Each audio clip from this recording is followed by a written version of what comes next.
Well, as they say, we're back. This is the first Rohatsu of a different kind. We're in hybrid. Some of us here are in the physical space of the Zendo, and a lot of you are on the screen, and it is so great to see all of you. It's just wonderful. Thank you very much for being here tonight, all of you.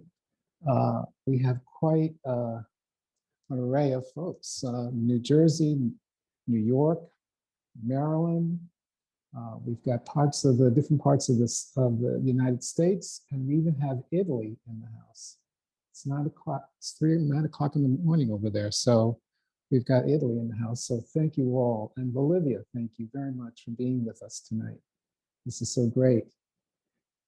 We are celebrating the what's called Rohatsu, which is a very important event in the Buddhist calendar, where we remember the night that the Buddha attained enlightenment.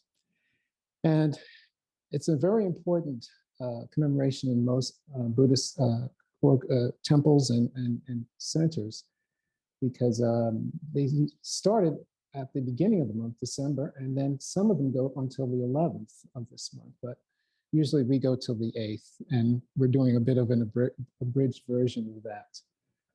But even in Japan, where there are tiny little chapels, you have lots of people sitting out in all kinds of weather during this time. It's a time of special retreat. But I wanted just to explore this myth of Buddha. I wouldn't call him a myth, but I would say his name.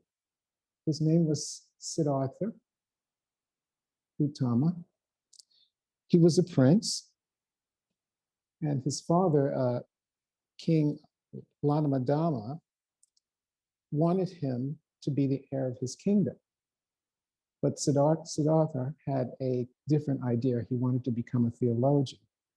And so his father was not going to have that. So at the age of 29, he was very curious to see what was on the outside of the temple. And so his father arranged to have all the sick and poor removed.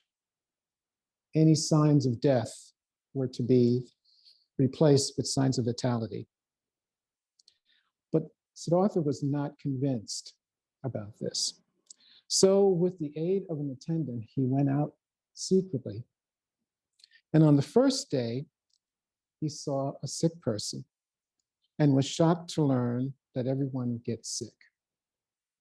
On the second day, he saw an old person, and he was horrified that all things grow old. On the third day, he caught sight of a body on a fire being burned and learned that all things must die. The next morning, he saw a wandering monk and realized that there needs something that needed to be addressed about sickness, old age, and death. So secretly, he left the palace and followed the monk and decided to become an ascetic. He cut his hair. He hung out in graveyards and forests, and even reduced his food intake. First 1,000, then 100, then 10, till finally he got to eating 1 sesame seed a day. So if you know what a sesame seed looks like, that's what he was doing. His flesh withered, his hair was matted and fell out, and his eyes sunk into his sockets. 6 years of these kind of strong austerities to address sickness, old age, and death. He collapsed, and at one point, he decided he needed something to eat. And as if on cue, a young girl from a neighboring village brought him a bowl of milk rice, which he accepted, only to face the fact that the fellow ascetics he was traveling with disapproved and left him. And after he had drank the milk, he decided to go to a lake and wash himself. 6 years of dirt and filth. Feeling revitalized, Siddhartha went to the Bodhi tree and sat and sat. And it is reported that he said, quote, though only my skin, sinews, and bones remain, and blood and my flesh dry up and wither away, yet never from this seat will I stir until I attain full enlightenment. So there he sat.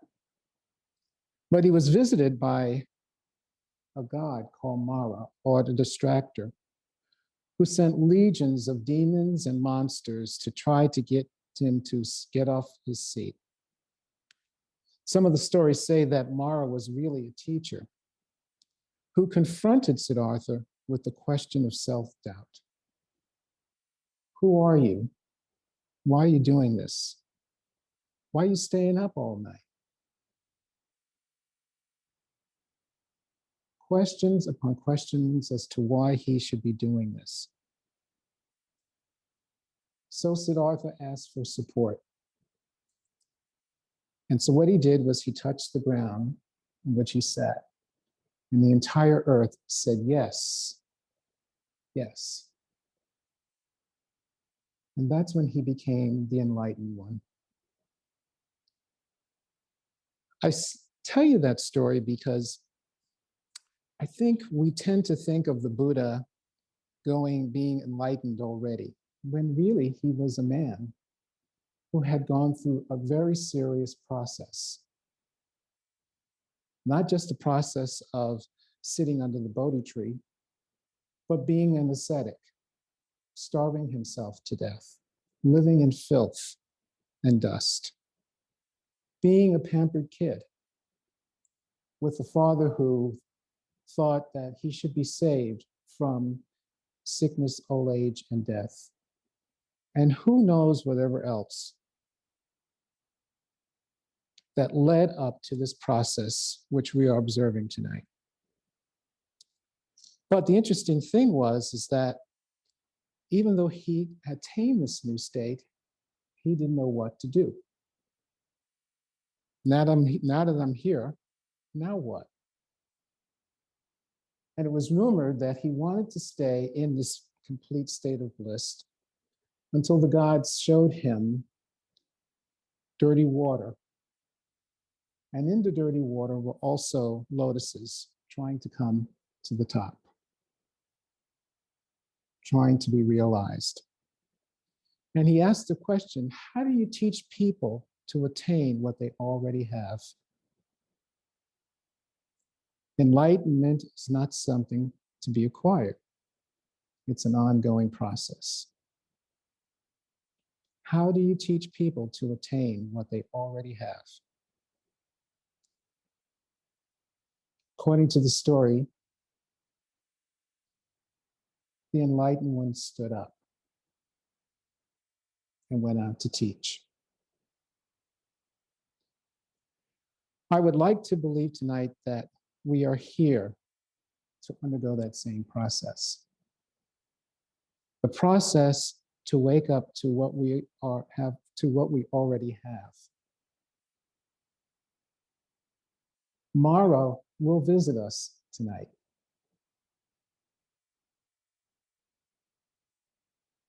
Not just in sleep, but questions. Why are you up at 4 a.m? Why are you coming from Italy to sit with these people across the water? In Bolivia, you've got other things to do. There are more important things to do. Why are you up? What do you hope to gain from all of this? Well, the land in which we sit supports this effort, this process.